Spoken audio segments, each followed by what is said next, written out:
Praise the Lord. जय मसीह की मु आपणकर संजय सेनापति जेहोवा जिरी सिंगिंग मिनिस्ट्री तरफ आपण समस्त को ये कार्यक्रम में स्वागत करुच्ची। प्रिय श्रोता बंधु, आज गोटे सुंदर विषय आपण मानक कहवाई चाहे, जहाँ आपण मैंने वाक्य पढ़ी मत जापर। गीत संहिता 23 पर्व।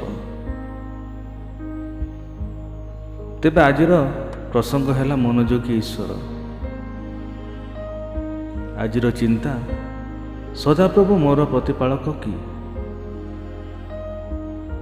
यही गीतटी एक सुपरिचित गीत अटे।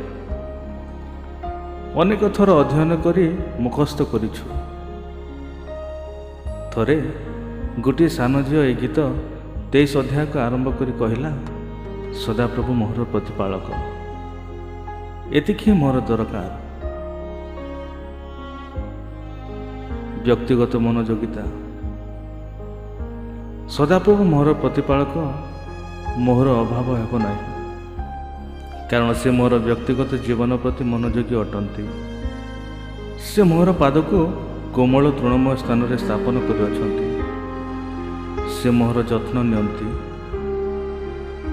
मोर समस्त अवस्था मनोयोगी होई अभाव, अनाटन, दुख, समस्या, निराश्य, निसंगता दूर कर मोर निकटवर्ती परमेश्वर अटंती। यह केवल विश्वासिता जीवन में उपलब्धि कर। सदाप्रभु जो मंगलमय, केवल आस्वादनकारी ता जीवन में जानीपे। गीत संहिता 34 पर्व 8 पद यह कहे, सदाप्रभु मोर व्यक्तिगत जीवन प्रति मनोयोगी अटंती। तेणु मु तांको ऊपर निर्भर रखी चलने को चेष्टा करे कि। संपूर्ण मनोयोगिता। सदाप्रभु मान निमंते संपूर्ण मनोयोगी परमेश्वर अटंती। अर्थात से आमर बाहर जीवार भितर आसबार परमेश्वर अटंती। गीत संहिता 121 पर्व 8 पद। दुख नैराश्यर गति कला बेले आम मानकर हाथ धरी कढ़ाई नियंती।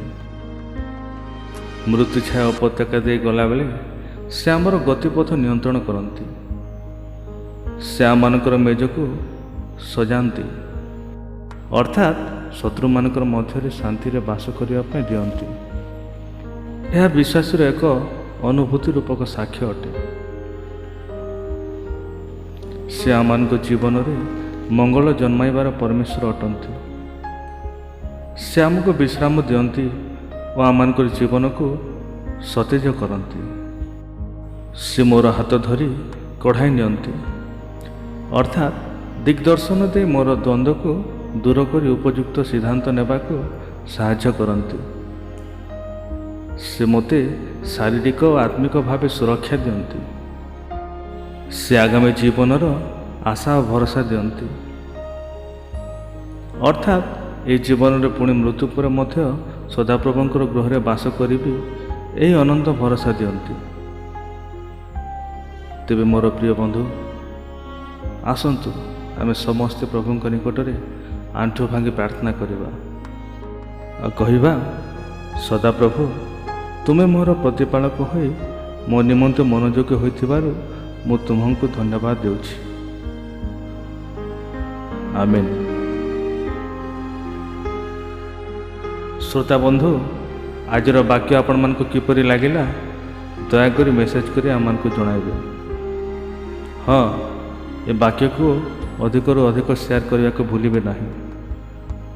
शेयर करंतु, लाइक करंतु एवं आमर चैनल को सब्सक्राइब करंतु। धन्यवाद। God bless you.